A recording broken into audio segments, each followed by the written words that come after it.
주간 브리핑.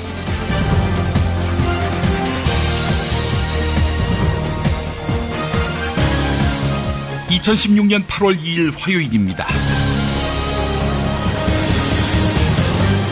한국일보 이충재 논설위원이 쓴 매일 270억을 접대비로 쏟는 나라, 이런 제목의 칼럼 일부입니다. 기업들이 지출한 접대비 액수를 보고 기절하는 줄 알았다. 국세청 자료에 따르면 지난해 법인 59만 1694곳이 카드로 결제한 접대비는 10조 원이다. 하루에 270억 원이 접대비로 나간 셈이다. 접대가 일상화된 국가의 추한 모습이다. 접대비 가운데 룸살롱이나 단란주점 등 유흥업소에서 쓴 비중이 가장 높아 1조 원이 넘었다. 매일 수십억 원이 고급 술집에서 물 쓰듯 나간 것이다. 경기가 어렵다고 아우성을 치면서도 접대비는 지난 8년 동안 최고치를 기록했다. 요즘도 룸살롱과 고급 음식점은 사람들로 넘친다. 비즈니스가 부진할수록 기업들이 더욱 로비와 민원에 매달리기 때문이다. 룸살롱은 비싼 술을 마시는 공간 그 이상의 함의가 있다. 비밀 유지가 용이해서 청탁과 뒷거래의 온상이 되고 있다. 기업들의 접대 대상에는 기자들도 포함된다. 홍보와 취재 목적의 편의 제공 차원이지만 정도를 넘어서는 향응도 적지 않다. 김영란법은 그동안의 잘못된 관행에서 벗어날 것을 요구한다. 국민의 시각에서 기자는 공직자와 별로 다를 바 없는 한 묶음으로 인식되는 게 사실이다. 참여정부 시절인 2004년 접대비 피해를 없애기 위해서 건당 50만 원 이상 접대비 지출은 이름과 장소, 목적 등을 밝히는 접대비 실명제를 시행한 적이 있다. 그런데 금액을 나눠서 결제하는 등 부작용도 있었다. 그러니까 49만 원까지만 이렇게 결제를 하는 거지요. 끊어서. 접대비가 줄어들고 접대 문화가 개선되는 효과가 나타났다. 그러나 이 제도가 정착도 하기 전에 이명박 정부는 경기 활성화에 장애가 된다는 이유로 폐지했다. 그 후 제도가 없어져서 경기가 좋아지고 기업하는 여건이 나아졌다는 이야기는 들어보지 못했다. 선물 주고받기를 통해서 내수를 살린다는 것은 모래성을 쌓는 것과 같다. 접대비를 줄인 돈으로 새로운 기술과 제품을 창출하는 것이 경제에 훨씬 도움을 준다. 부정부패를 없앨수록 소득은 올라가고 경제는 더 성장한다는 것이 경제학계의 정설이다. 무엇보다 고가의 선물과 접대를 구경한 적도 받아본 적도 없는 대다수 국민은 김영란법을 왜 고쳐야 하는지 이해하지 못하고 있다. 김영란법이 그대로 시행돼야 하는 가장 큰 이유다. 네, 광고 듣고 오겠습니다. 생활고 때문에 건강보험료를 내지 못한 사람들에게 병원은 사치입니다. 당신의 기부가 누군가에겐 건강할 권리를 찾는 소중한 기회가 됩니다. 검색창에 아름다운 재단을 검색해주세요. 중고차 거래하면 일이 술술 잘 풀리는 조광래 중고차 1800-9538 고맙습니다.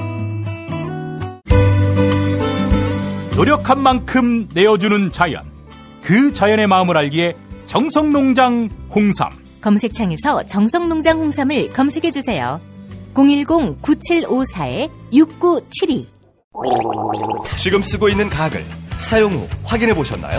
무색소, 무알콜, 무계면 활성제의 올리덴탈 체크 가글은 쉽게 나온 입안의 이물질을 눈으로 확인할 수 있습니다. 딴지마켓에서 판매 중입니다. 올리덴탈 체크 가글이라 그런겨. 미궁 장사랑. 구렁이똥 이뻤다. 장이 살아야 내 몸이 산다. 혈중 콜레스테롤 개선과 배변 활동에 도움을 주는 건강기능식품입니다. 빅동의 추억 미궁 장사랑.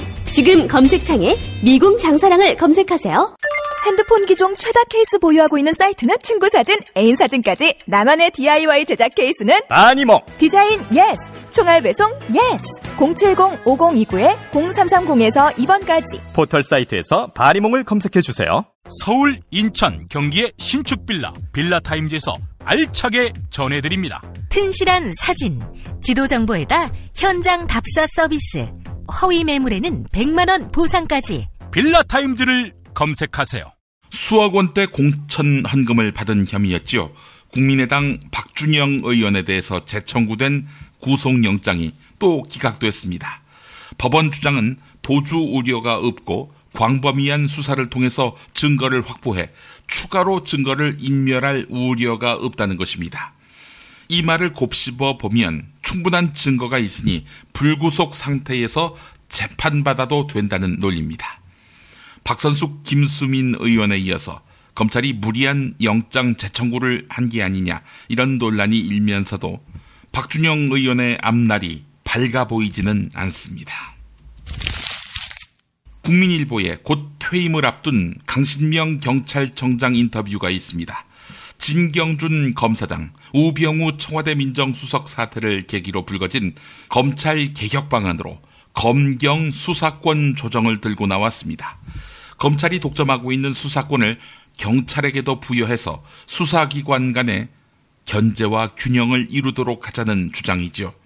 정치권에서 검찰을 개혁해야 한다, 이런 움직임이 가시화되고 있죠. 검찰과 경찰의 수사권 분쟁이 다시 공론화될 가능성이 커지고 있습니다. 조현오 전 경찰청장도 이런 식으로 나오다가 지금껏 검찰에게 괴롭힘을 당하고 있죠. 강신명 청장이 다시 칼을 뽑은 셈입니다. 그런데 강신명 청장, 그 얘기에 앞서서 백남기 농민께 먼저 진심 어린 사과를 해야 하는 거 아닌가요? 2013년에 한겨레가 입수해서 공개했던 것이 있죠. 국가정보원이 만든 서울시장의 좌편향 시정 운영 실태와 대응 방안이란 보고서 말입니다. 이른바 박원순 제압 문건으로 불렸는데요. 자, 이 문건, 검찰은 국정원에서 작성한 문건으로 보기 어렵다, 이렇게 결론 내리면서 이와 관련한 소송을 각하 처리한 바 있습니다. 자, 그런데 말이죠. 주진우 기자가 만난 전 국정원 관계자들은 국정원에서 작성한 문건이 맞다, 이렇게 증언했습니다. 양심 고백을 한 셈이죠. 주진우 기자와 만난 전 국정원 관계자는 실제 국정원에서는 박원순 시장에 대해서 이 문서에 나온 대로 기획하고 실행했다라고 밝혔습니다. 어버이연합에서 단체로 몰려가서 원순이 인연 이랬던 시위, 이거 다 국정원이 배후에 있었다는 겁니다. 주진우 기자 특종이었습니다. 더불어민주당 문재인 전 대표가 차기 대선주자 지지도에서 9주 만에 반기문 유엔 사무총장을 제치고 1위를 회복했습니다. 여론조사 전문업체 리얼미터가 어제 발표한 7월 넷째 주 주간 집계 결과입니다. 안철수 국민의당 전 대표는 지난주보다 1.4%포인트 내려간 10.1%를 기록했습니다. 총선 직전인 지난 3월 5째 주 이후 가장 낮은 지지율을 기록했습니다. 박원순 서울시장은 6.4%로 4위, 오세훈 전 서울시장은 5.9%로 5위를 기록했습니다. 오세훈 5위군요. 예. 일세훈으로 이름을 바꾸든지 해야 되겠습니다. 죄송합니다. 서울신문에 관련 기사가 있습니다. 국민일보 보도입니다. 여야 3당이 세월호 특별조사위원회 활동기한 연장을 둘러싸고 정면 충돌했습니다. 야 2당은 세월호 특조위 활동기한이 연장돼야 한다, 이런 입장이었겠죠. 그런데 새누리당이 특조위 끝내자, 그리고 조사기구를 다시 구성하자, 이렇게 제안했습니다. 법을 어기면서 특조위를 연장할 것이 아니라 균형감을 갖추기 위해서 여야 의원이 함께 참여하는 조사체 구성이 필요하다, 이렇게 주장했습니다. 여야 균형? 좋아하고 있네요. 소수이긴 하지만 지금 세월호 특조위, 여당 측 특조위원들이 특조위의 진상규명 활동을 방해하지 않았습니까? 그런 자들을 더 많이 끌어들이자고요. 진상규명 하지 말자는 얘기지요. 새누리당은 변한 게 없습니다. 조선일보 일면 보겠습니다. 지난 31일 부산에서 한 차량의 광난 질주로 휴가차 해운대를 찾은 40대 엄마와 10대 아들이 길거리에서 황망하게 죽음을 맞았습니다. 사고 차량은 아무런 제동 없이 급가속 상태로 길거리 차량과 행인을 덮쳐서 사상자 17명이 발생했는데요. 사고를 낸 운전자 김모 씨는 53살이었습니다. 그런데 이 사람 순간적으로 발작을 일으키는 뇌전증, 즉 간질 진단을 받고 평소 약을 복용해 온 것으로 드러났습니다. 이 병은 하루라도 약을 걸으면 순간적으로 의식을 잃을 수 있는 건데요. 올해 7월 면허갱신을 위한 적성검사에서 이 사람 별 문제 없이 통과했다고 합니다. 이 때문에 대형 운전사고를 낼 수 있는 각종 질환자에 대한 국내 운전면허 관리가 허술하다는 지적이 나오고 있는데, 정신 이상 증세가 있으면 수시 적성검사를 받아서 운전 능력을 테스트 받아야 하지만 6개월 이상 입원한 경력이 없다면 아무런 제한을 받지 않는다고 합니다. 그러면서 조선일보는 당뇨병 환자도 우범자로 보고 있습니다. 전국 400만 정도 되는 당뇨병 환자인데요. 미국은 이 당뇨병 환자, 인슐린 주사를 맞고 있는 사람들이긴 하지만 이 당뇨병 환자들의 경우 엄격한 심사를 거쳐서 운전면허를 갱신한다라고 전하고 있습니다. 정말 맛있다. 이 말 한마디면 모든 게 설명됩니다. 30년 전통, 자연의 이로움을 담은 김치, 이담채 김치. 1544-4586 1544-4586. 술자리 많은 요즘 3차까지 달린 당신을 위한 필수품 전창걸의 새싹 땅콩차. 이제 속쓰림은 잊으세요. 070-8635-1288 070-8635-1288. 살다 보면 꽃 주문할 일이 생깁니다. 1566-0263. 네이버에서 검색된 사이트보다 최대 2만원 싸게 해드립니다. 좋은 사람과 플라워. 1566-0263. 잊지 마세요. 건강식품의 지존 전복을 택한다면 100% 완도에서 잡은 와우 전복. 네이버에서 와우 전복을 찾으세요. 010-2443-0818. 한우 사고를 집어넣고 24시간 팔팔 끓인 곰탕, 연지연 곰탕. 어린이부터 노인까지 누구나 좋아하는 건강식 연지연 곰탕. 택배로 신청하시려면 010-7252-1114. 한국은 독재를 해야 돼. 하나님이 독재하셨어. 하나님. 이런 걸 해결한 분이 고 박정희 대통령인 줄로 믿습니다. 특별히 전두환 사령관을 위해서 하나님 앞에 기도합니다. 누가 경제 살려달라고 대통령 세웠어? 우리가 장모님을 대통령 세울 때는 종북주의자 청결해 달라고 세운 거야. 혐오를 부추기고 자본에 탐닉하는 교회. 그렇게 예수로부터 멀어진 한국 개신교를 전면적으로 해부했습니다. 한국 개신교와 정치. 한국 개신교에서 가장 핫한 인물, 문화학 박사 김용민이 심혈을 기울여 만든 한국 개신교와 정치. 소명출판에서 나왔습니다.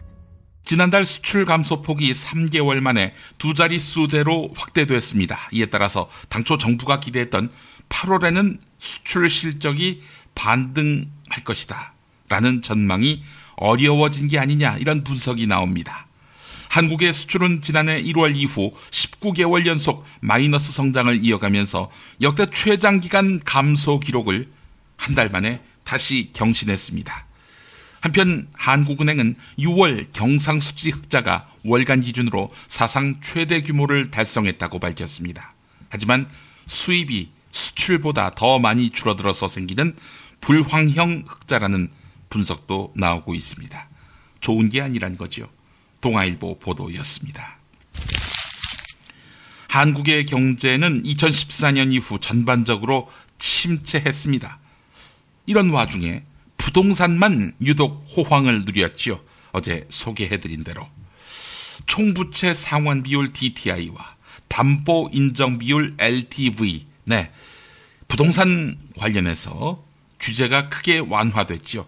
갚을 수 있을 만큼 빚을 주는 이런 제도를 무력화시킨 데 힘입은 데다 초저금리 상황 아닙니까? 이러다 보니까 갈 곳을 잃은 자금이 부동산 시장에 흘러 들어갔습니다. 부동산 임대업도 꾸준히 성장을 거듭했습니다. 부동산만 성장한 것입니다. 그런데 부동산 임대업이 올해 2분기에 성장세가 꺾였다고 합니다. 주택거래 감소, 미분양 증가, 고분양과 아파트 중도 대출에 대한 규제 강화 등 이런 문제들이 복합적으로 작용한 결과라는 게 전문가들의 분석입니다. 네, 거품이 빠지고 있다는 세계일보의 진단이었습니다. 금융당국과 신용정보원에 따르면 지난 3월 금융범죄를 저지른 사람에 대해서 최장 12년까지 금융거래를 제한하는 내용의 신용정보법 개정안이 시행된 후 처음으로 5명이 금융거래질서 문란자로 이름을 올린 것으로 나타났습니다. 2명은 본인 통장을 돈을 받고 팔아넘긴 혐의로, 다른 3명은 타인 명의를 몰래 빼돌려서 불법으로 신용카드를 발급받은 혐의로 등록됐습니다. 네, 신용사회의 적으로 규정된 것이죠. 금융범죄자가 금융거래 질서 문란자로 등록된 것은 이번이 처음입니다. 금융거래 질서 문란자로 낙인 찍히면 무슨 일이 벌어지느냐? 사실상 12년 동안 통장 개설을 비롯해서 신용카드 발급, 금융권 대출 등 모든 금융권 거래가 막힙니다. 게다가 문란자라는 빨간 딱지는 7년 동안 한국신용정보원에 등록되지만 이후에도 5년 동안은 문란자로 등록되었던 이력이 남아서 사실상 정상적인 금융거래를 하기 어렵습니다. 예, 금융거래 질서 문란자로 낙인 찍히면은 24년 동안 꼬리표가 달리네요. 한국일보 보도였습니다. 대규모 피해를 낳은 가습기, 살균제 등 유해성 생활화학 제품 제조자. 예, 사법당국이 이 사람들을 살인죄로 처벌할 수 있도록 관련 법규 정비에 착수했습니다. 서울신문이 입수한 연구용역 신청 및 계획서에 따르면 검찰은 해로운 화학물질 제조자에게 업무상 과실치사상 죄를 넘어서 살인죄까지 적용할 수 있도록 관련 법리를 검토하고 처벌 법규를 만들 방침입니다. 다수의 국내 법령에서 화학물질 관리에 대해서 규정해 왔지만 소관부처의 관리 목적 등이 서로 달라서 법정형에 일관성이 없는 데다 상세한 기준은 대통령령이나 고시에 의존하는 경우가 많았습니다. 서울신문이 보도했습니다. 꽃보직 비판 등을 받고 있는 우병우 청와대 민정수석의 아들이 실제 복무 기간 중에 절반만 운전대를 잡았다는 의혹이 제기됐습니다. 우병우 아들, 서울경찰청 차장의 운전기사로 병역을 담당하고 있다. 이런 보도 접하셨죠? 자, 그런데 말이죠. 주말에는 거의 손을 놓았다고 합니다. 운전을 안 했다는 거예요. 박남춘 더불어민주당 의원은 통상 서울 시내 주말 집회가 많고 서울경찰청 차장이 집회 시위에 집중 관여해야 하는 위치임을 감안해 보면 주말에 운전병이 운전을 거의 하지 않는 상황은 이해하기 어렵다라고 했습니다. 월별로 보면 우병우 아들은 1월부터 7월까지 모든 달에 3일 이상 연이어 운전을 하지 않은 날이 존재했습니다. 이 기간 중에 비공식적인 휴가를 받았을 가능성이 높다고 박남춘 의원은 밝혔습니다. 네, 파헤쳐볼 여지가 있어 보입니다. 경향신문을 비롯한 여러 신문이 전했습니다. 주식회사 정강은 우병우 수석의 배우자가 대표이사입니다. 우 수석이 20% 지분을 갖고 있기도 하지요. 부산에 23억 원 어치의 토지와 자산을 보유하고 있는데 여기서 임대소득이 나옵니다. 지난해 감사 보고서를 보면 임대료 수입은 1억 827만 원에 이르렀는데요. 연간 임대소득이 2천만 원 이상이면 종합과세 대상입니다. 자, 그런데 우수석 가족들이 소유한 부동산 임대관리회사는 지난해 1억이 넘는 임대소득을 올렸음에도 사실상 한 푼도 세금을 내지 않았습니다. 어째서 이런 일이 발생했을까? 이 회사는 유급 직원이 없어서 급여로는 한 푼도 지출하지 않았습니다. 그런데 다른 영업비용이 엄청납니다. 차량 유지비로 782만 원, 여비, 교통비로 476만 원, 통신비로 335만 원을 지출했다는 것입니다.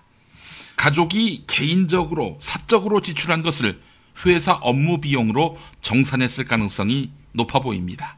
이런 식으로 임대소득이 모두 비용으로 처리되면서 임대소득에 대해서는 사실상 세금을 한 푼도 내지 않았다는 것입니다.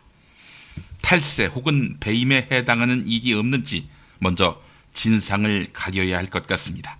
한겨레 사설을 요약했습니다. 중국에서 최근 한국 방송 콘텐츠의 신규 승인을 중단하고 방송 제작 협력을 위한 논의를 무산시키는 여러 정황이 포착되고 있습니다. 방송통신위원회 부위원장, 네, 오지 말라. 중국이 이랬죠? 15년 전 중국에 건너가서 한류 연구와 대중문화 평론가 활동을 하고 있는 박신희 중국 EOS 엔터테인먼트 대표는 드라마 방송 금지, 한류스타 중국 예능 프로그램 출연 금지 등 일단 2가지 결정이 내려졌다고 했고, 중국의 한 방송사 관계자도 한국에 대한 제재를 이미 시작했다고 했습니다. 한국 정부의 사드 결정 뒤 중국 정부의 보복 조처가 한류 콘텐츠를 통해서 현실화한 것이 아니냐, 이런 우려가 일고 있는 것입니다. 한겨레가 보도했습니다. 이화여대 학생들이 직장인 대상의 단과대학 설립을 반대하면서 서울 서대문 대학 본관에서 농성을 벌이고 있습니다. 정부 재정 지원 사업을 둘러싼 학내 분규가 이처럼 심각한 사회적 문제로 확대된 것은 교육부가 돈줄을 틀어쥐고 일방적으로 대학의 구조 조정과 함께 학제 재편을 압박하면서 대학 사회 전반에 누적된 불만이 터져나왔기 때문이라는 분석이 제기되고 있습니다. 노중기 한신대 사회학과 교수는 그나마 이화여대가 서울의 사립 명문이라서 학생들의 반발 여론이 이슈화하고 있는 것이지, 형편이 어려운 지방 사립대 같은 경우 정부의 일방적인 구조조정이 더욱 심해졌는데도 쟁점화되고 있지 않다라고 말했습니다. 등록금을 멋대로 올리기 힘든 상황에서 정부가 지원하는 돈으로 재정의 15% 안팎을 충당해야 하는 대학 입장에서는 사업을 따내는 것이 절체절명의 과제입니다. 치열한 경쟁을 뚫어야 한다는 이유로 학내 조정 과정이나 소통은 무시되기 일쑤였습니다. 정부는 대학에, 대학은 구성원들에게 일방적인 수능만 강요하는 비민주성이 이번 이화여대 사태의 근본적인 원인인 만큼 대학의 자율성부터 회복하는 것이 우선이다. 전문가들은 입을 모으고 있습니다. 한국일보 기사, 이거 좋습니다. 제주에서 친구랑 재미있게 놀고 싶은데 문자당에 물어봐. 원룸 구할 때 주의할 점? 문자당에 물어봐. 수술 입원 후에 보험금 받았나 확인은 문자당에 물어봐. 친환경 유기농 농산물 어디서? 문자당에 물어봐. 집수리 견적, 생활, 보험, 법률도 문자당에 물어봐. 혹시 내 반쪽도? 포털이나 카카오톡, 텔레그램, 페이스북 어디서든 문자당을 검색해보세요. 잠깐! 불법적인 일은 사양합니다.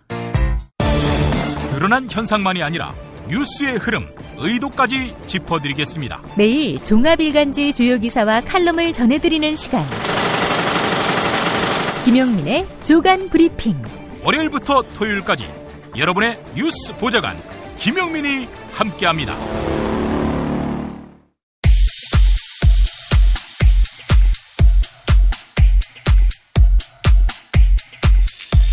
울먹이는 이정현. 박근혜 대통령만 생각하면 눈물이 솟구치는 이정현. 2013년 상황. 그동안에 이 야당의 막말과 폭언이 한두 번이 아니었는데 오늘 마침내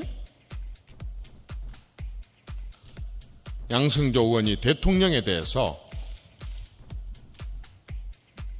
암살의 전철을 밟을 수 있다는 발언까지 하는 것은 이건 언어 살인과 같습니다. 이것은 국기문란이고 그 자체가 민주주의에 대한 도전입니다. 민주당 양승조 최고위원의 발언은 박근혜 대통령에 대해서 위해를 선동 조장하는 저는 무서운 테러라고 봅니다. 국가 원수에 대해서 국회의원이 해서는 안 될 말이라고 봅니다. 안 될 말입니다. 국가 원수에 대해서 국회의원이 해서는 안 될 말입니다. 박근혜 대통령은 어머니를 흉탄에 잃었고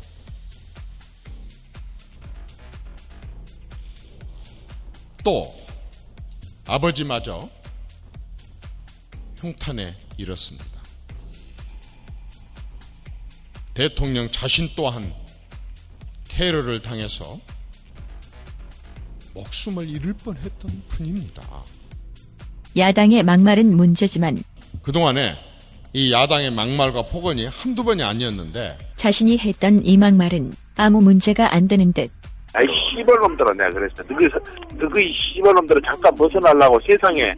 자기 처지 생각해도 눈물이 샘솟는데 총선에 출마했을 때 새누리당 안에서 호남 사람으로서 누구 하나 저에게 따뜻한 눈길 하나 준 사람 없이, 누구 하나 대손 한번 따뜻한 손 한번 잡아준 사람 없이 33년을 버티면서 너무도 많은 피눈물을 흘렸고 너무 힘들었습니다. 이제 고향에서 저 한번 챙겨주십시오. 우리 고향 사람들이 지난번에 저를 챙겨줬듯이 이번에 한 번만 제 손을 더 잡아주십시오. 제가 이렇게 가슴속에서 끓어오르는 고향 사랑을 정말 일로서 우리 지역 발전에 보답함으로써 제가 정치하는 보람을 느끼게 한 번만 더 도와주십시오. 저는 인물이 아닙니다. 저는 일꾼입니다. 시민 여러분, 저 한 번만, 진짜 저 한 번만 좀 도와주십시오. 저 일할 수 있도록 한 번 도와주십시오. 도와달라. 어디서 많이 들어본 말. 한 번만 도와주시오. 장님, 나 이거 한 번만 도와주시오. 한 번만 더 녹음 좀 한 번만 더 해주시오. 아유, 그래, 저 한 번만 도와줘, 진짜 이거. 필요면 또 대장이 KBS로 오늘 봤네. 한 번만 도와주시오. 나 술버렸네. 진짜 한 번만 도와주시오. 그래, 이거 한 번만 도와주고, 만약에 되면 나한테 전화 한번 해줘. 자기 연민이 한 가득인 이정현. 최근 당대표 후보로 나서서도 울먹이는데. 여러분, 저 이정현 지난 22년 동안 호남에서 선거 치르면서 참으로 많이 서러웠습니다. 저도 한번 경상도 우리 국회의원들처럼 박수 한번 받아보고 싶었습니다. 저도 연호 한번 듣고 싶었습니다. 오늘 저에게 박수 한번 보내주시겠습니까? 연호 한번 해주시겠습니까? 이정현!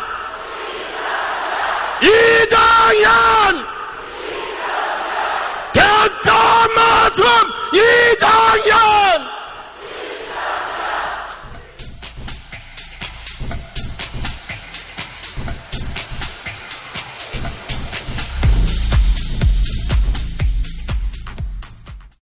조호연 경향신문 논설위원회 외부 세력 대 배신자 박근혜라는 제목의 칼럼으로 마무리하겠습니다. 성주 사태의 외부 세력 개입론은 이슈의 본질과 껍데기를 뒤바꿔 놓았다. 그것이 정권과 보수 언론의 목표이기도 했다. 외부 세력론에는 음모가 있다. 정권과 보수 언론이 믿고 싶은 것만 받아들이는 심리를 활용해서 교묘하게 편견과 차별을 만들어낸 것이다. 성주에 사는 40대 여성, 외부 세력이 아닌 이 40대 여성이 사드 배치를 반대하니까 보수 언론은 이 여성이 호남 출신에다가 진보정당 가입 이력이 있다며 불온한 외부 세력으로 몰아갔다. 그가 사드 반대를 외치지 않았다면 이게 논란이 될 턱이 없다. 성주의 반대 시위는 갈수록 강해지고 있다. 20일 가까이 촛불 집회가 이어지고 있고 매번 수천 명이 참여한다. 며칠 가다가 흐지부지 될 것이라는 정부의 기대는 무너지고 있다. 성주 군민은 문제의 핵심을 잊지 않고 있다. 해병대 출신 성주 주민 이희동 씨의 말은 핵심을 찌른다. 사드가 우리나라를 보호한다고? 그렇다면 중국과 러시아가 왜 반대하겠습니까? 미국 위한기지 아닌겨? 성주 사태는 음모와 거짓에 굴하지 않는 진실의 힘을 보여준다. 성주 국민의 생각은 커지고 있다. 사드의 한국 배치 반대와 한반도 평화 구호를 외친다. 지역 이기주의를 넘어선 성주의 외부인들이 찾아와 연대를 표시하고 있다. 성주 군민의 각오는 단단하다. 이런 것이다. 인디언이 기우제를 지내면 꼭 비가 온다. 비가 내릴 때까지 지내기 때문이다. 사드 배치 철회 때까지 싸우겠다. 이렇게 성주는 평화의 도시를 향해 가고 있다. 네, 여기까지입니다. 외부 세력론도 문제지만 그래봤자 다음 선거에서 또 1번 찍지 않겠느냐라는 냉소도 문제입니다. 우리 모두 성주의 외부자, 아니 내부자가 돼야 할 것입니다. 조간 브리핑 마치겠습니다.